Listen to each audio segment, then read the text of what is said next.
குஜராத்தில் இரு மதங்களுக்கு நடுவில் நடந்த கலவரத்தில் உயிர் பிழைத்து வந்த சாஹிரா என்ற பெண் திருநெல்வேலியில் தனியார் மருத்துவமனையில் சிகிச்சை பெற்று வருகிறார். அகமதாபாத் பட்டேல் தெருவில் தங்கியிருந்த சாஹிரா என்கிற 20 வயது பெண் அங்கிருந்து தப்பித்து திருநெல்வேலிக்கு வந்துள்ளார்.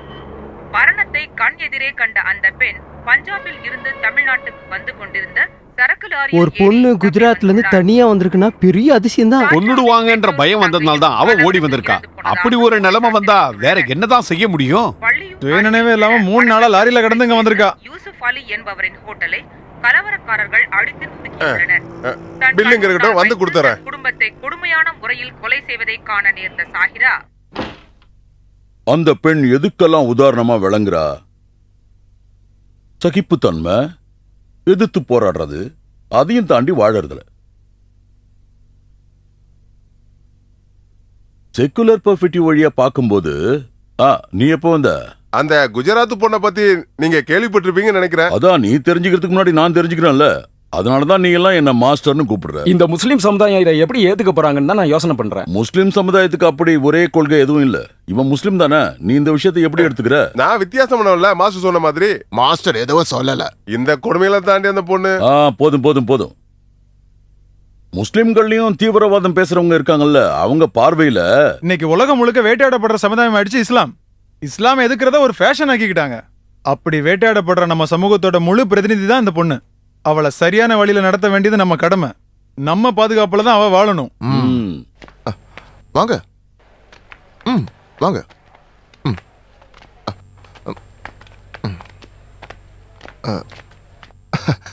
டாக்டர் டாக்டர், இதே மெடிசனை கண்டினியூ பண்ணா போதும். இங்கே இருங்க. 15 யூனிட்ஸ். டாக்டர் உங்களை பாக்குறதுக்கு. யாரு? வாங்க. நான் ராயுபாய், வடக்கன்குளம் ஜமாத் மசூதில இருந்து வரேன். வடக்கன்குளம் ஹுசேனாச்சி. வடக்குளம் சலீம். ஆர்கே. இதெல்லாம் என்ன? வடக்கன் குளத்தை சேர்ந்த ஒரு பொண்ணுங்க இருக்குல்ல, சாகிரா. அந்த பொண்ணுக்கு ஒரு பாட்டி இருக்காங்க. அதாவது இறந்து போனதா சொல்ற யூசப் அலியோட அத்தை இன்னும் உயிரோட இருக்காங்களே. அந்த பொண்ணோட சொந்தக்காரங்க கிட்ட கூட்டிட்டு போகத்தான் வந்திருக்காங்க. உங்களுக்கு என்ன அவ்வளவு இன்ட்ரெஸ்ட்? நானும் அந்த ஊருக்காரன் தான். அது மட்டும் இல்ல, ஒரு வகையில அந்த பொண்ணுக்கு சொந்தக்காரன் வேற. குஜராத்ல வாழ்ந்த ஒரு பொண்ணு அப்பாவும் அம்மாவும் இறந்ததுக்கு அப்புறம் உயிரை காப்பாத்திக்க தப்பிச்சு ஓடி வந்தது சொந்த ஊருக்கு. அல்லாவோட கருணை இல்லாம வேற என்ன சொல்ல முடியும்? இனிமே அந்த பொண்ணை பாதுகாக்க வேண்டியது எங்களோட பொறுப்பு. எங்க சமுதாய மக்களை அழிக்கிறதுக்காக நடந்த சதி. அப்படிப்பட்ட சதியில இருந்து தப்பிச்சு வந்திருக்கிற அந்த பொண்ணுக்கு நாங்க தான் பாதுகாப்பு கொடுப்போம். நீங்க ஏன் இவ்வளவு டென்ஷன் ஆகுறீங்க? அவளை உங்க கூட அனுப்பி வைக்கிறதுல எந்த ஆட்சேபனையும் இல்ல. ஆனா அவ கொஞ்சம் நார்மல் ஆகட்டும். போலீஸ்லயும் இன்ஃபார்ம் பண்ணிட்டு உங்களுக்கு என்ன வேணுமோ செஞ்சு கொடுக்குறேன். இன்னும் ரொம்ப ஜுரம் அடிக்குதா? டெம்பரேச்சர் பார்த்துட்டு டேப்லெட் தரேன். வாங்க.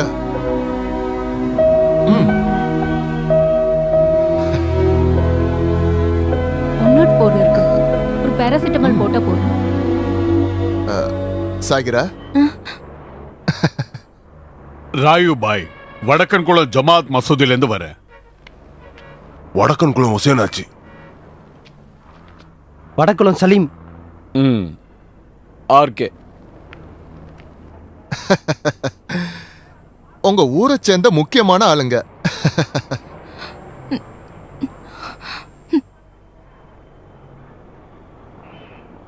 பாவம் அந்த பொண்ணு.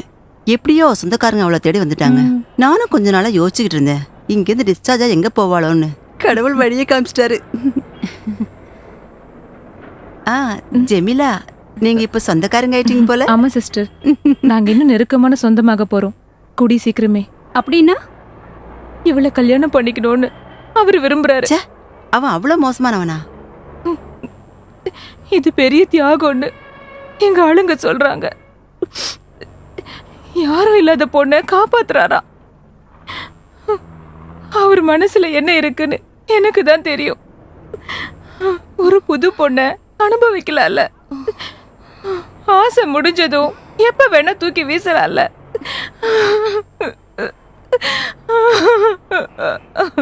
சம்மதிக்காத. நீ எப்படியாவது தடுத்து நிறுத்து. நீங்க தெரியாம பேசுறீங்க.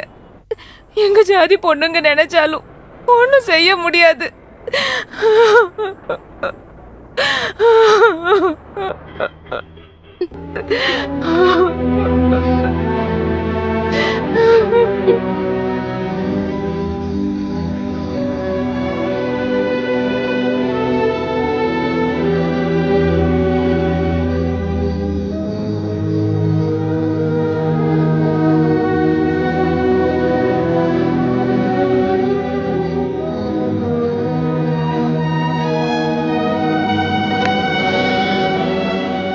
சாயிரா, நீ இங்க வரைக்கும் தனியாவே வந்துட்டியா?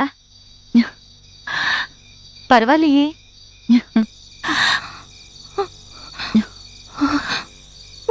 உட்காரு. என்னாச்சு? ஏன் ஒரு மாதிரியா இருக்கு? என்ன அந்த ஆள் கூட அனுப்பாதீங்க. நீ என்னமா சொல்ற? அந்த ஆள என்ன கல்யாணம் பண்ணிக்க போறானா? யாரு?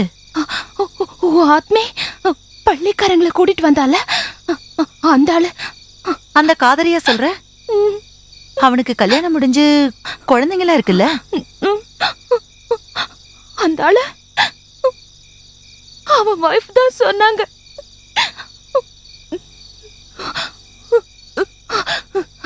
என்ன அந்த ஆளோட அனுப்பாதீங்க. நீ கவலைப்படாத. நம்ம இதுல இருந்து எப்படி வெளியில வருதுன்னு யோசிக்கலாம். நான் டாக்டர் கோபிநாத் கிட்ட டிஸ்கஸ் பண்ணிட்டு சொல்றேன். நீ போய் முதல்ல படுத்து தூங்கு. நானும் உன் கூட வரேன். 1 minute.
சாகிரா,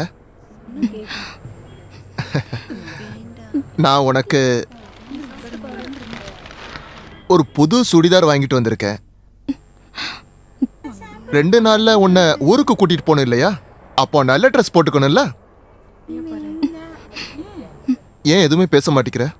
நான் ஒன்னும் அந்நியன் இல்லையே.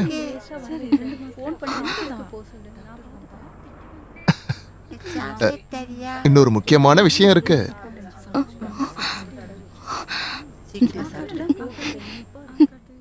யோ, அந்த பொண்ணு பேச முடியாம இருக்கா. நீ முதல்ல கிளம்பு. என்ன என்ன பேசுறீங்க டாக்டர்?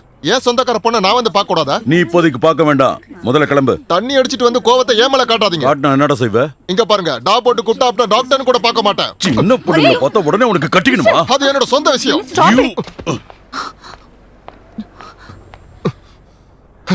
டாக்டர் கோபிநாத், இது ஒரு ஹாஸ்பிட்டல். நோயால அவதிப்படுற பேஷண்ட்களுக்கு முன்னாடி இப்படி குடிச்சிட்டு வந்து பிரச்சனை பண்ணக்கூடாது. அது வந்து ரொம்ப உதவி பண்ணிட்டீங்க. போதும் உங்க சேவை.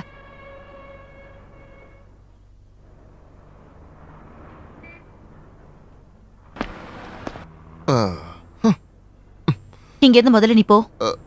நீங்க என்ன சொன்னாலும் சரி, இன்னும் 2 நாள் கழிச்சு இந்த பொண்ணை நான் கூட்டிட்டு போயிருவேன். அந்த 2 நாளைக்கு அப்புறம் பாத்துக்கலாம். அது வரைக்கும் நீங்க வர வேண்டாம். போ.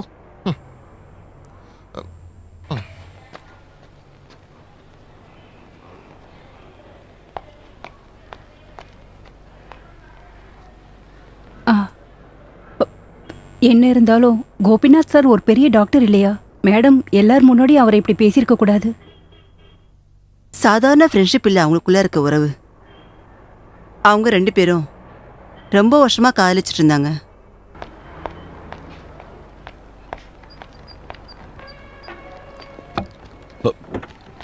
ஹலோ ஹலோ மேடம் மேடம் ஒரு நிமிஷம்.